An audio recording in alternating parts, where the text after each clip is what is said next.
All right. Well, good afternoon. Welcome everybody to today's Graduate Student Success Series session. Today we'll be talking about the Program of Study and Supervisory Committee. I'm Dr. Megan Miller, Assistant Director of Student Success for the Graduate School, and I'm pleased to be with all of you today and hope to provide some information that's helpful for all of you. If you haven't submitted your program of study yet, or maybe you have done so recently and are just looking for some more guidance on how you navigate this part of your graduate school journey.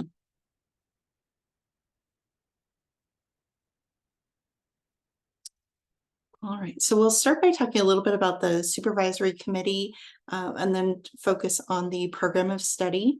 However, we'll kind of go back and forth between the two since there is some relation between the two, and your supervisory committee supports you in working through your program of study. So your supervisory committee, we'll talk about what is this exactly? How do you form your supervisory committee? When should you do that? And what role do they play in your graduate experience?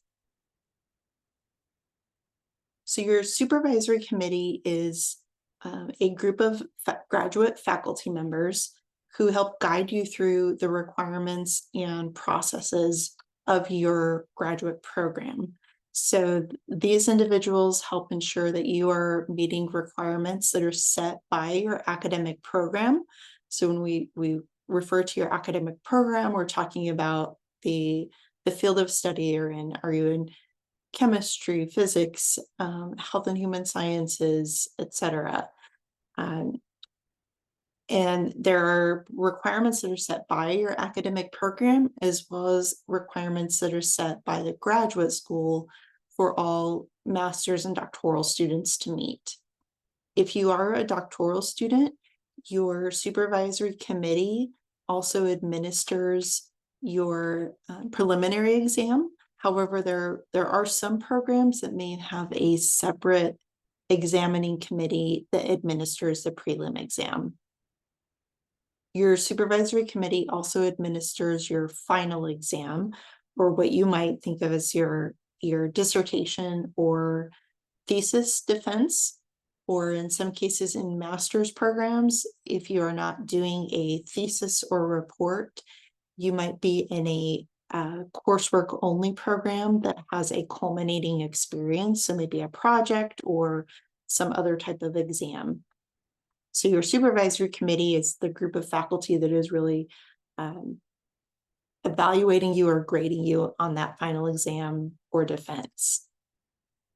And this is also a source of support. So they're not here just to examine you and grade you.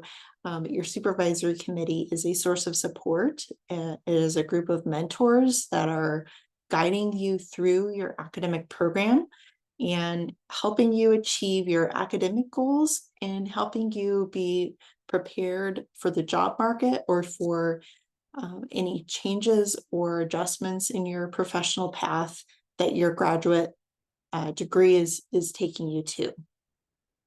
So they assist you with preparing your program of study and guiding you through your program of study. They advise you in your research, scholarship, or creative work that you're doing as part of your graduate program. And they support you in making progress towards your professional goals, and which is part of the graduate experience in general, that you're pursuing this degree to help you pursue a desired career path or to advance or redirect your professional path.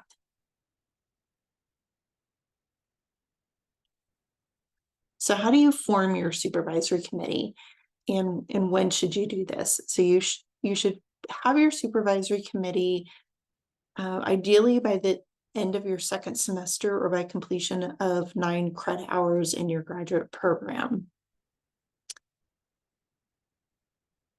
And as far as who is on your committee, at the master's level, both master's and doctoral level, you would have your major professor, who is the primary person that you're working with through your graduate program. For master's students, you need to have at least 2 other graduate faculty members. And I've noted here, this is in most cases. So there are some exceptions. if you are in a master's program that is coursework only, you don't have a culminating experience, you're not doing a thesis or report, but it is purely coursework only, there's no other project or exam, then in your program, you may have only a major professor because there is no other culminating experience or thesis that a supervisory committee would be needed to support. In those cases, you may have only a major professor. If you think you might be in that type of a program, but you're not sure, I would advise you to consult with your graduate program director or with the faculty member that you've been working with to find out, is this a structure for my program? Do I have a supervisory committee, or should I have one? Or am I only working with a major professor? For doctoral students, you'll also have your major professor. I should also note in either case, you might have co-major professors. We probably see this a little more frequently at the doctoral level. I wouldn't say it's highly common, but you could have co-major professors, and that's really probably dependent upon the nature of your research that you're doing in your program. So depending on your research focus, if you are doing work that really needs the support of 2 faculty members, that might be a reason that you have co-major professors. And we'll talk about some other reasons you might have co-major professors in a little later on in this session. For doctoral students, in addition to your major professor, you need to have at least 3 other graduate faculty members on your committee, and one of those individuals needs to be from outside of your home department or your home academic area. Another thing to note here, so I've mentioned that the individuals on your committee need to be graduate faculty members.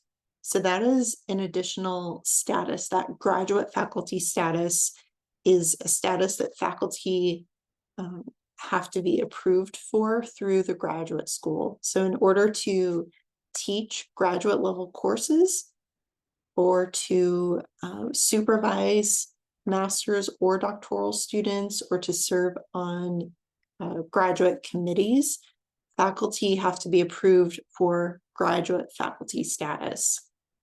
And so as you're working on forming your committee, which I think is the next step here in a couple slides, you will discuss with your major professor, and they will be a good resource for you to identify who has graduate faculty status and who can be on your committee.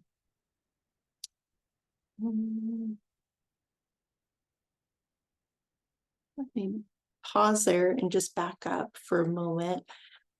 Any questions I can address about the supervisory committee before we move on to program of study?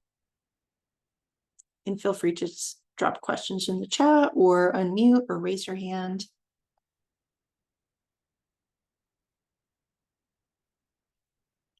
Okay. If you do have questions at any point, please feel free to drop a question in the chat, or raise your hand, or just pause me and we can answer questions throughout.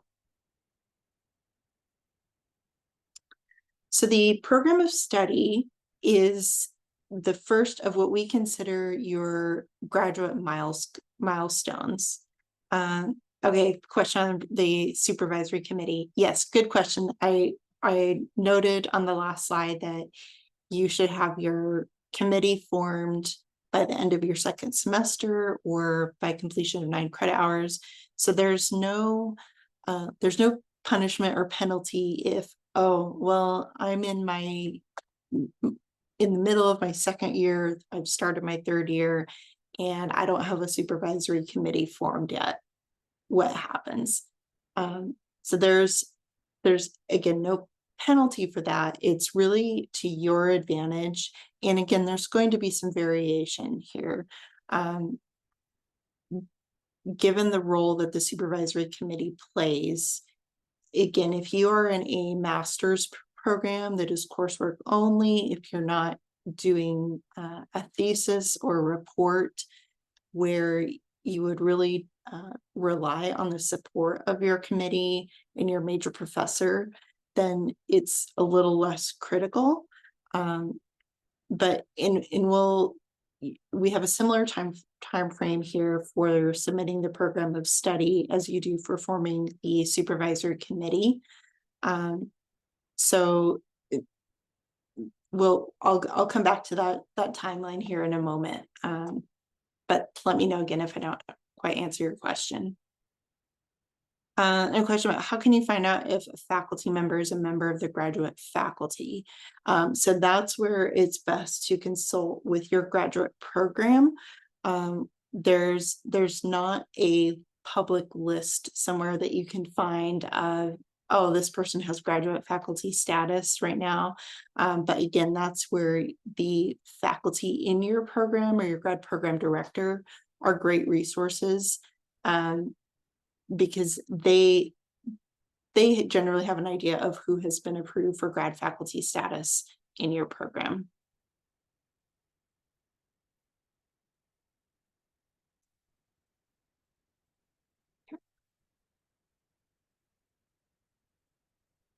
Any other questions come up on supervisory committee?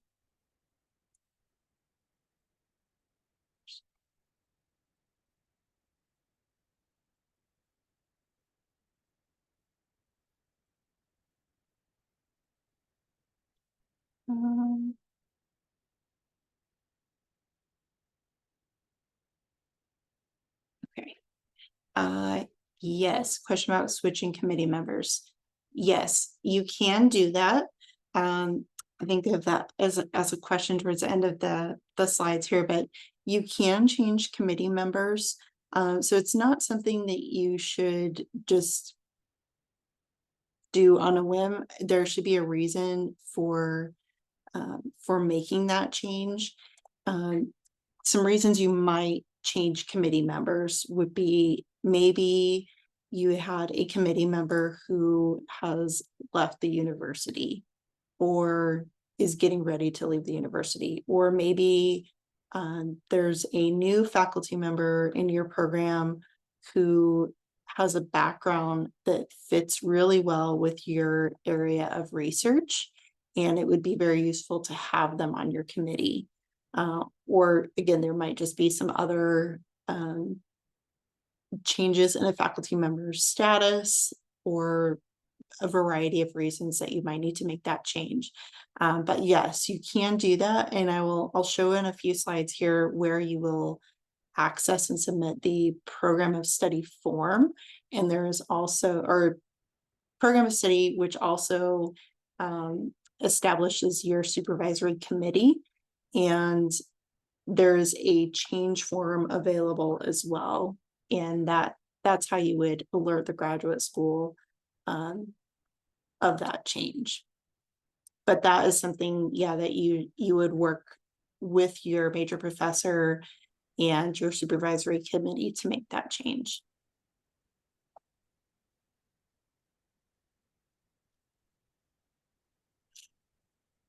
All right. So your program of study is like what we refer to as a milestone in your graduate journey. So there are certain milestones throughout your journey that we track record of in the graduate school, and that first one is your program of study. And what this is really an official document or listing of the courses or research or practical hours that you will complete in your graduate program to fulfill the requirements of that program, as well as the requirements of the graduate school. And you file this program of study because it really serves as a roadmap or a guide for your graduate program. And it's a way for you to establish an agreed upon plan with your supervisory committee so that you all are in agreement. These are the requirements that have been set out for me. These are the courses that I will take. So you know what to expect, what's expected of you. You know what requirements need to be completed to earn your degree. And then you have this plan documented with your supervisory committee and your major professor. This is to benefit all of you. A way that it supports you as a student is that, again, you have this document to say, these are the courses I'm going to take. So you know what to expect, but also then if there are changes in courses, in terms of course offerings in your program, then it's already been set with your supervisory committee that you have a plan and a timeline of what courses you'll complete. Again, that's not to say, like with the supervisory committee, that you can't make changes. And we'll get to that shortly. So when should you submit the program of study? Same timeline as your supervisory committee. You would submit this by the end of your second semester or completion of 9 graduate credit hours. And the program of study, when you submit this, there's an electronic form that's available on the graduate school website. So from our website, go to the grad student success menu. And from there, when you click on this, there will be a drop down, or you'll see it in the left-hand menu. Go to graduate student forms. When you click on the program of study drop down, there will be a button for you to access that form.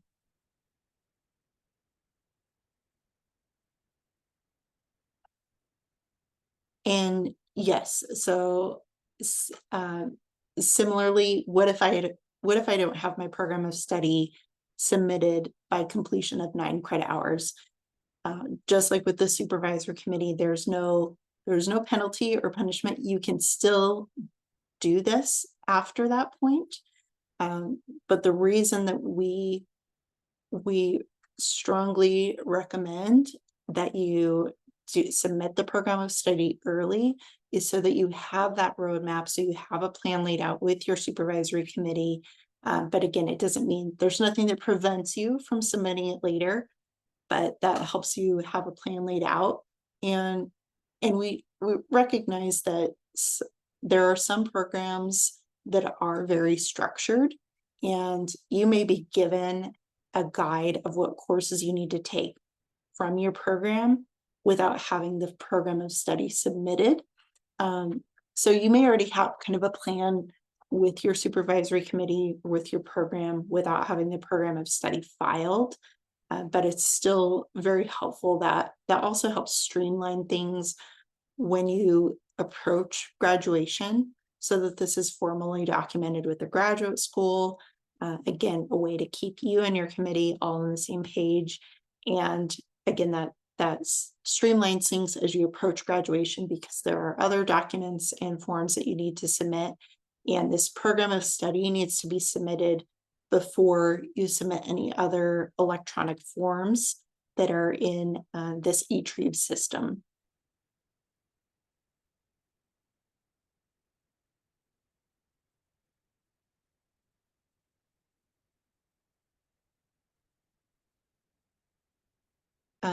Okay, I'm going to come back to this question about should you submit all 60 or 90. Let me go through this form first, and I'll come back to that question about what you should submit in terms of hours. So from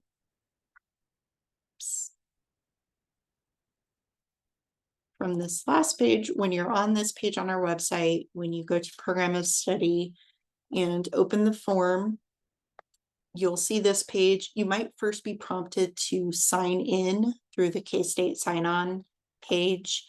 You need to be signed in with your K-State EID.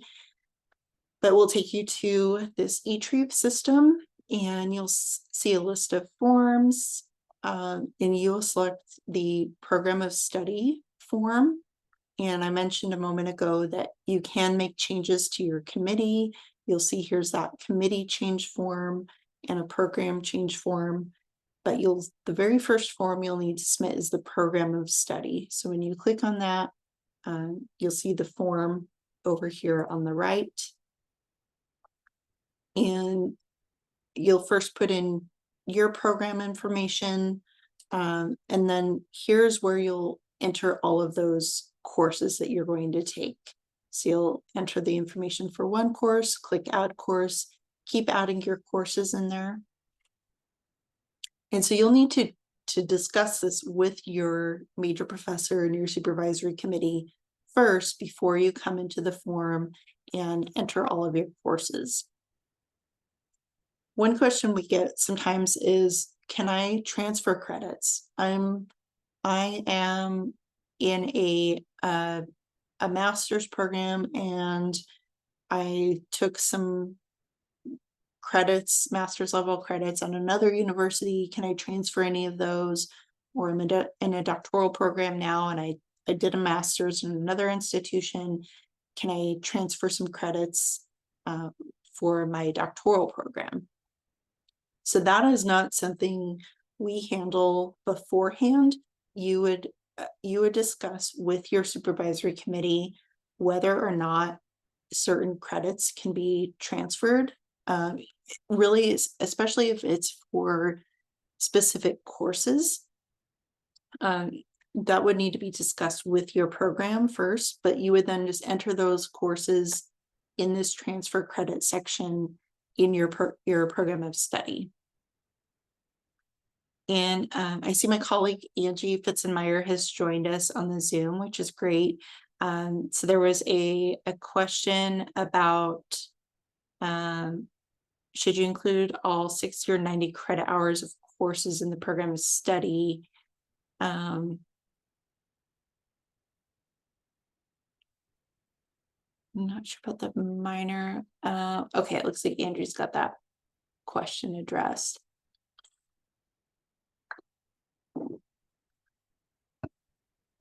And addressing the masters. Okay.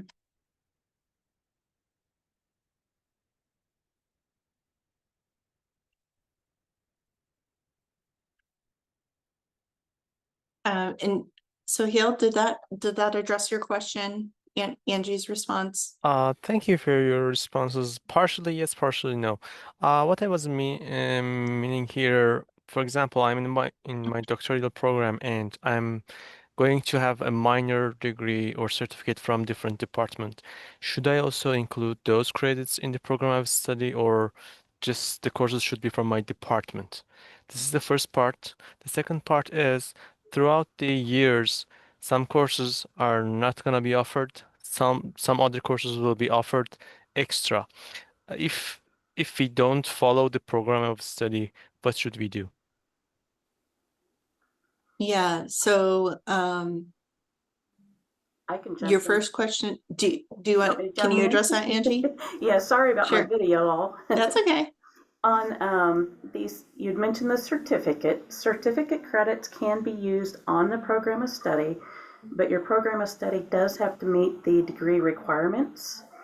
So you want to make sure of that. And let's see, on the, what was your second question again? I'm sorry. Oh, if it changes, yes.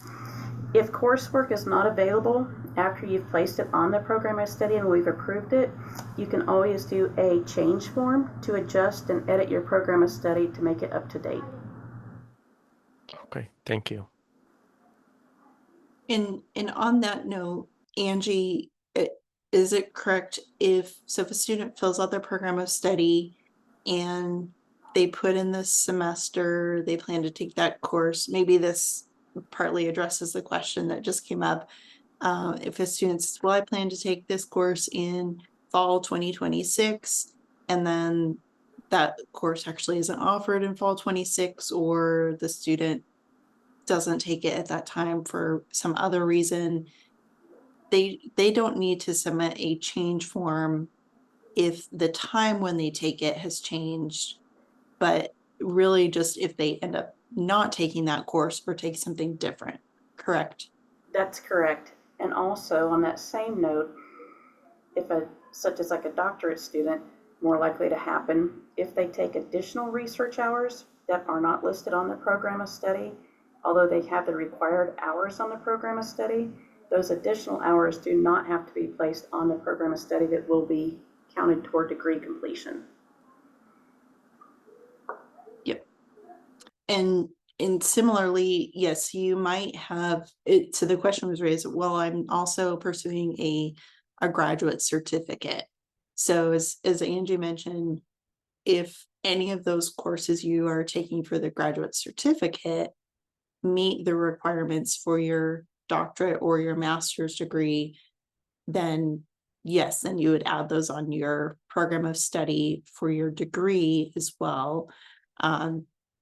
But you might have coursework that you take that is not necessary for your degree or might be additional. So you wouldn't have to put it on your program of study. And Angie, correct me if I'm misspeaking here, but if you are, and I'll use myself as an example because I went through this experience. I earned my master's here and then went on and earned my PhD in the same program. So if you are in a situation like that, if you're working on a master's and then will continue on to a PhD, for your master's, you should really only put the coursework or the hours that you need on that program of study.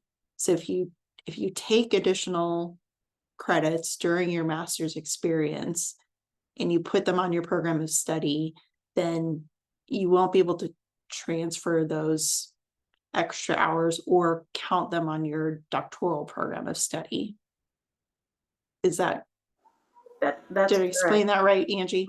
Yeah, that's correct. So on a, like as an example, a master's program of study, let's say your total requirement is 30 hours, but you list 42. 12 of those hours are going to be, in a sense, wasted if you're going to be transferring those master degree to a doctorate degree, because only 30 hours can actually transfer from the master's to the doctorate.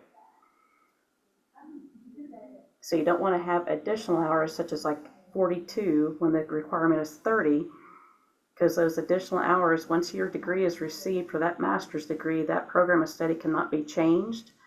So you want to make sure it's only the courses listed for your master's degree on the master's program of study. Thank you. One question. Mhm. If we have different, I mean, if I have a master degree from different university, how many courses can we transfer toward the doctoral program? I mean, make them count. Normally, it'll be the total of 30 hours.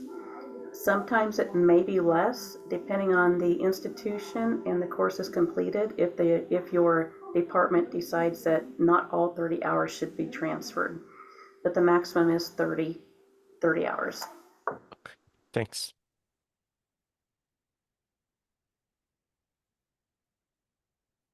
And so then continuing on in this program of study form, when you fill out your program of study in our eTrieve system, this is where you will report your supervisory committee. So this, in filing your program of study, that is how you also formally establish your supervisory committee. So again, as I mentioned before, if you are in a very structured program where you on day one, the program tells you, here's what you take first semester, here's what you take second semester, etc. You already have that guide with you, but until your program of study is filed, that's not officially recorded with a graduate school. Similarly, you might work with your major professor and have a supervisory committee established, but it's important and required that you file and record that supervisory committee with the graduate school. And so you do that by submitting your program of study, and that's where you indicate to the graduate school who your committee members are. And once you've entered your committee members in this form, I skipped ahead here. There we go.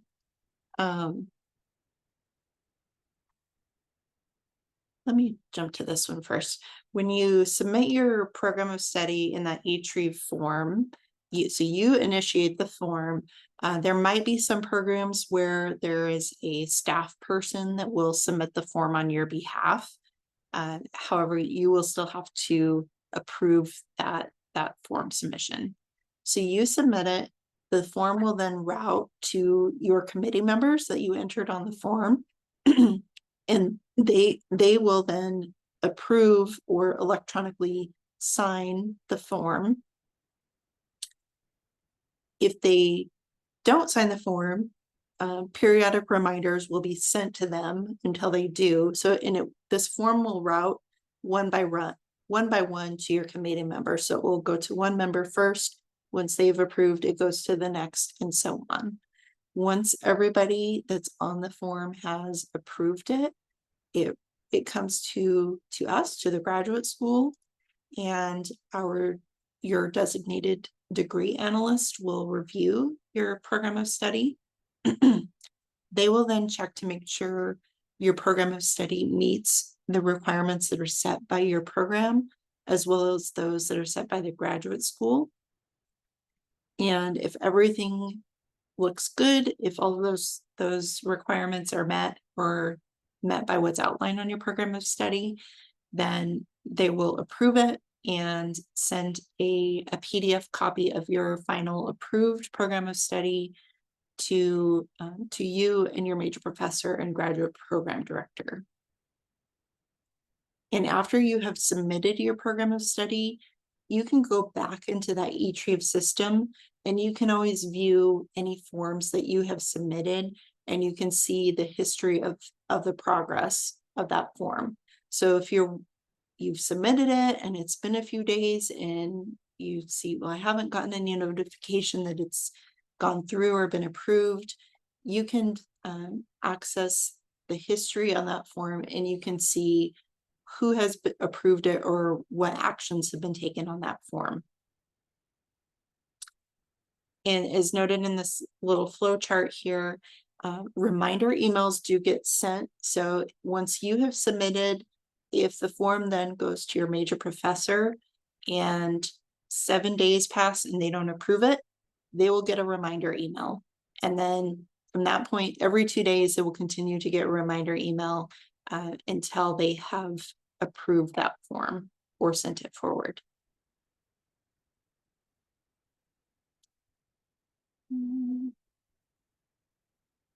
Let's see. Let me go back to this one here. So as far as what courses you include on your program of study, some key resources or support to use are the graduate catalog entry for your program. And I can share some links here when we're done if you're not familiar with the graduate catalog or where to find this. Again, as I mentioned, some programs have a pretty well outlined plan for students, and it really depends on the nature of the program. Again, we tend to see that more structured format more for coursework only master's programs. For master's programs that involve research or doctoral programs, they are can tend to be a little bit less structured, or maybe semi-structured, where you have certain core courses or a set of courses that you need to select so many from to take. And then the rest of it is selecting courses with your major professor, with the guidance of your supervisory committee, based on your research goals and your career goals. So what coursework or what experiences will set you up to achieve your academic goals or help you be best prepared for your desired career path. So again, talk with your major professor and your supervisory committee. And also, as you're working with them, make sure you're referring to the graduate handbook. So I believe it should be chapter 2 for master students, chapter 3 for doctoral. And each of those chapters have sections for program of study, and it will outline requirements. You need to have so many credit hours that are 700 level and above. There's there is policy in there outlined regarding transfer credits, and those kind of umbrella requirements that we have for all master's and all doctoral students.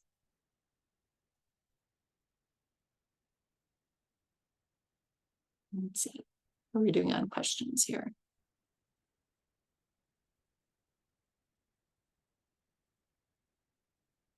Okay, thanks, Angie, for dropping some links in there. Okay.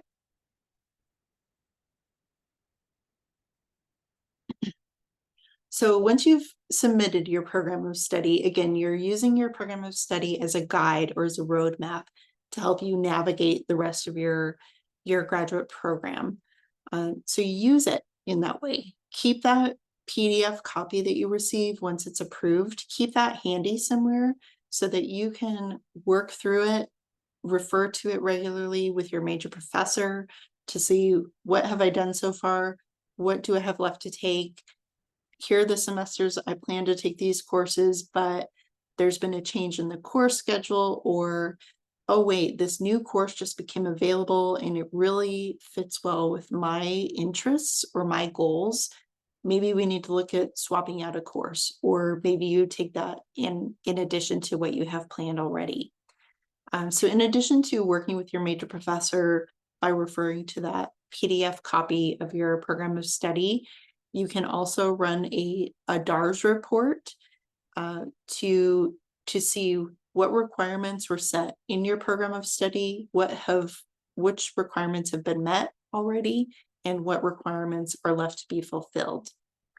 And I won't go through all of those steps. And again, I'll share these slides after we're finished, so you can refer to these slides and access links from here. There is a help page in the cases help pages that shows you how to run a DARS report.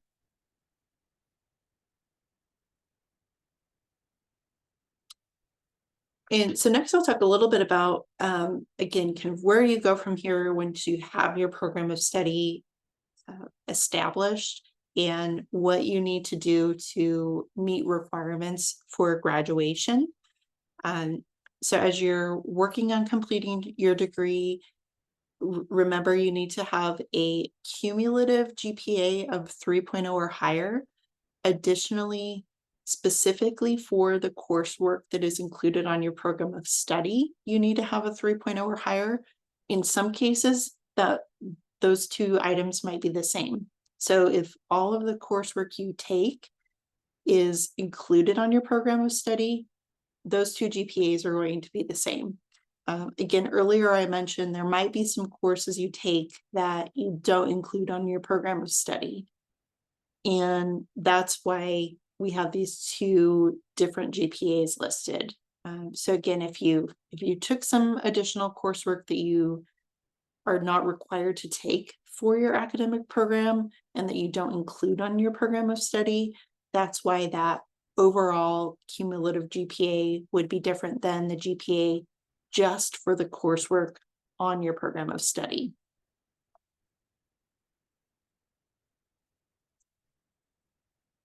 And then additionally, all coursework that is included on your program of study must have a grade of C or better.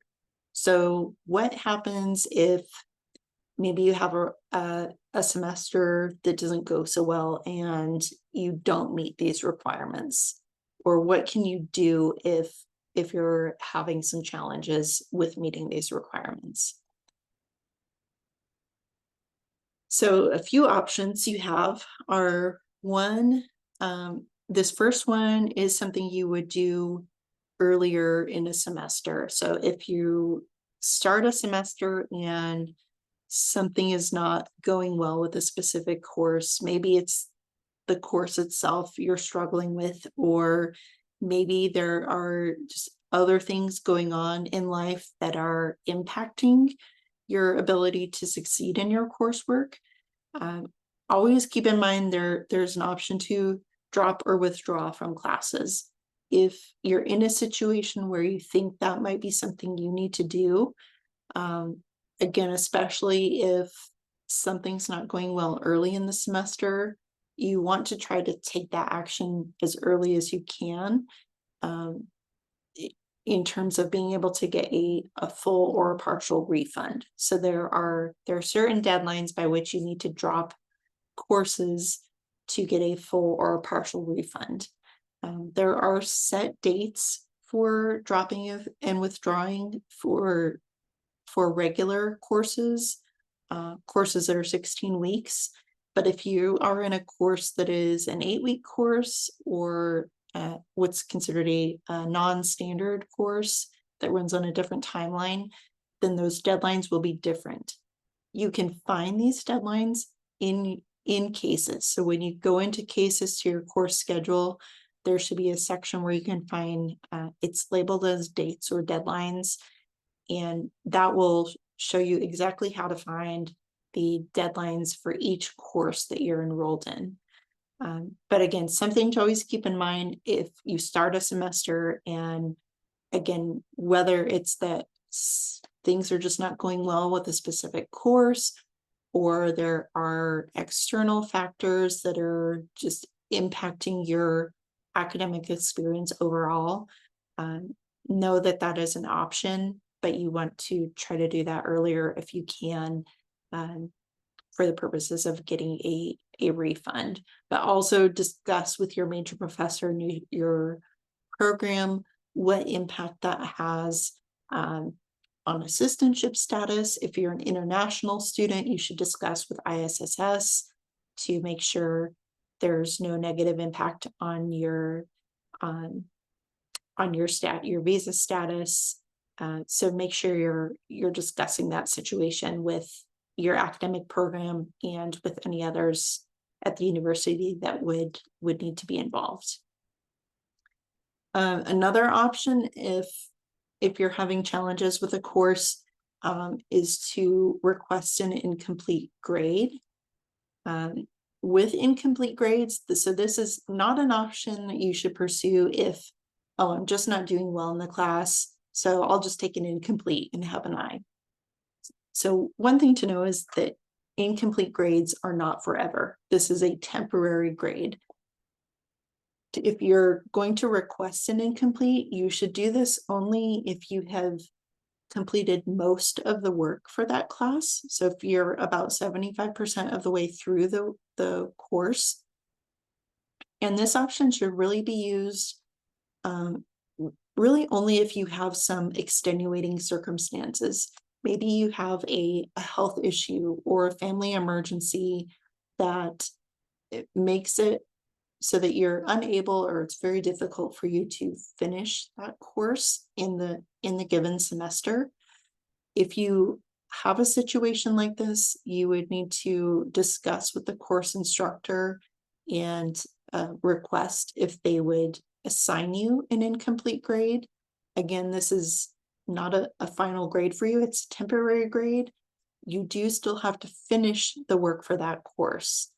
So the expectation is that you would finish the work for that course by the end of the next regular semester.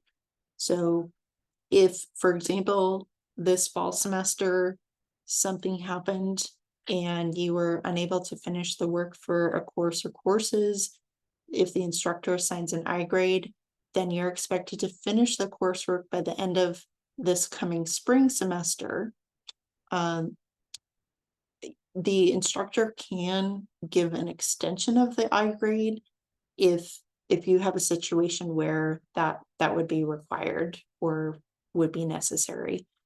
But you finish the coursework, and you should have a documented plan with the course instructor. So there's no requirement in place for this, but it is highly recommended. It is to your benefit to have that plan outlined with the instructor, to document the remaining requirements, exactly what you need to do, what is the timeline for you to complete that work. And once you finish the coursework, you do not re-enroll in the course. We want to make sure that's clear. So, don't sign up for the course again. If you re-enroll, you're having to pay for the course again. Then you have that course on your record twice. You don't re-enroll. Once you have finished the work, the course instructor goes back into the course and cases, and they change your I grade to the grade that you have earned for the course.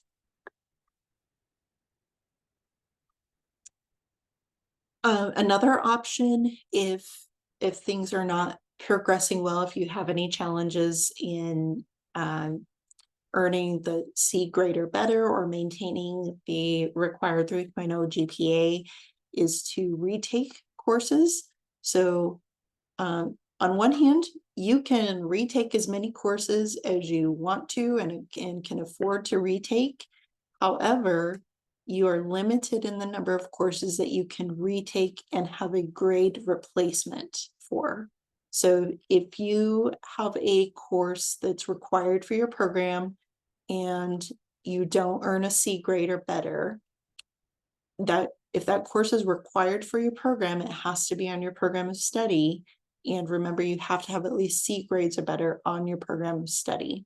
So if you need to retake that course, you would submit the grade or course retake grade replacement form. That's another form that's in eTrieve. And when you retake that course, both instances of taking that course will show up on your transcript. The first time that you took it, there will be some notation that it was retaken. There's no grade there, or the grade might be there for the first time you took it, but that initial grade is not calculated into your program of study. When you retake the course the second time, as long as you submit that form, then that will initiate a replacement of the grade. So say the first time you take the course, you get a D, you retake it and you've submitted that grade replacement request. And the second time you get a B, that B will calculate into your GPA and the D will not. But you are limited to retaking and having a grade replaced for 2 courses. And for a given course, you can have that grade replaced once.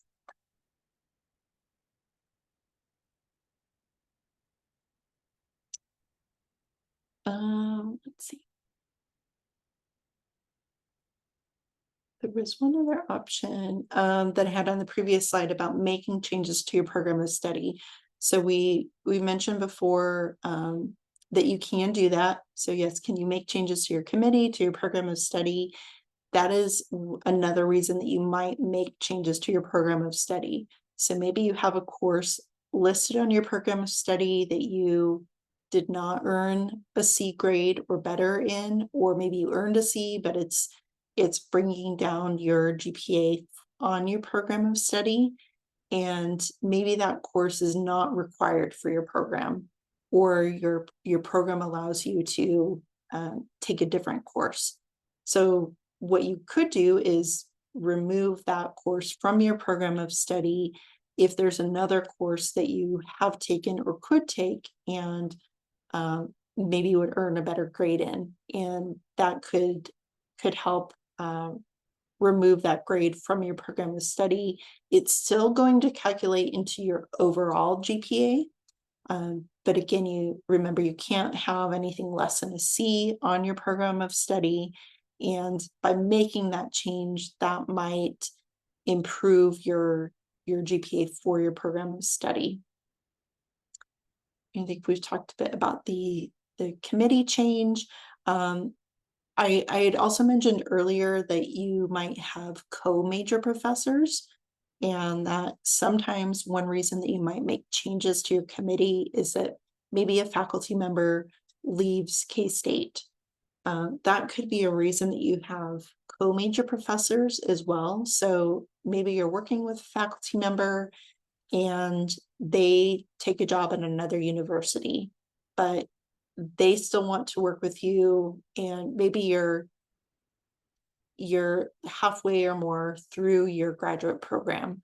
So they can continue serving on your committee for a limited time. But that might be a situation where it would be beneficial to add a co-major professor so that you still have the advising support from your initial major professor. Maybe they have expertise in an area that aligns with your interests. That's probably why you're working with them in the first place. And so it may be beneficial for you to continue having them on your committee, but it could also be beneficial to have a co-major professor added so that there is someone that is physically here that you have more regular engagement with or contact with to support you and help you continue making progress in your program.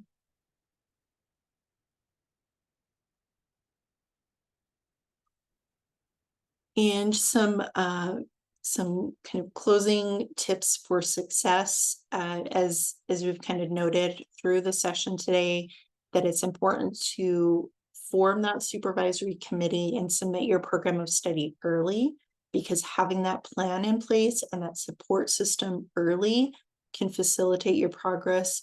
Have a plan set so you know where you're going on this journey and what needs to get done to reach your target graduation date. And I mentioned this briefly, but it's also important as you're building your program of study and identifying a supervisory committee to also talk with them about your career goals. So not just focusing on what your academic goals are, what your research interests are, but where is your graduate degree taking you? That's important for your major professor and your committee to know so that they can best advise you on, are there certain courses that you can take or experiences that you can have that will prepare you better for a teaching career versus a career in industry focused on research versus a career in government. So it's important to have those discussions with them as well. What are your goals beyond graduate school, and what courses or experiences should you have while you're here to help set you up for success and make you competitive on the job market for your desired career path? Have regular engagement with your committee. So again, I think this is especially important if you are in a doctoral program or research-based master's program where you have committee members that have special expertise that can support your research program and your research goals. Utilize their expertise to help you succeed and to help you generate different ideas or find different ways to reach your academic and your research goals. And we've talked about making those changes that you can make those adjustments to your program of study. So again, make sure you are reviewing that and discussing your program of study regularly with your major professor, especially, and identify when there might be new opportunities or adjustments that might be needed to your program of study so that it meets the requirements of your program and of the graduate school, but so that it is also developed in a way that is supporting your goals and your interests. Because there are always changes happening to coursework, new courses being developed, courses being discontinued. So especially as there are new courses that come up, discuss those options with your major professor and your committee and add them to your program of study if that's appropriate, and remove courses that are no longer needed. And if you need additional guidance, we've mentioned the graduate handbook. I think Angie dropped a link to the handbook in the chat earlier.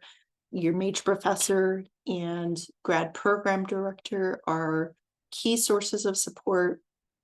If you have questions about the curriculum requirements in your graduate program within the graduate school, Angie is our lead degree analyst. She may be your assigned degree analyst, depending on your college, your academic program. And Brenda and Timon are our other degree analysts. So each of them work with designated graduate programs depending on the college, And they're great sources of support if you have questions about submitting your program of study, or once you've submitted it, if you need guidance on accessing your DARS report, or have questions about what requirements you have left, or if you have questions about making changes and what that process is like. If you're submitting an electronic form, if you have any technical issues, Scott Schlender in our office is a great point of contact for those types of questions. And I'm also always available if you're not sure who in our office to contact, or if you need to connect with somebody else, feel free to reach out to me. Yeah, looks like maybe okay, Brent or Angie dropped in the chat all of our degree analysts and who works with which programs. But also, if you're still like, I don't see my program on there and I'm not sure which college I'm in, or if this is my program, reach out to us and we'll get you connected to the right person. And they also support each other. So if Angie's your degree analyst and she's out sick one day, Timon and Brenda, they all back each other up. So if your designated degree analyst is not here, the others are here to support you as well.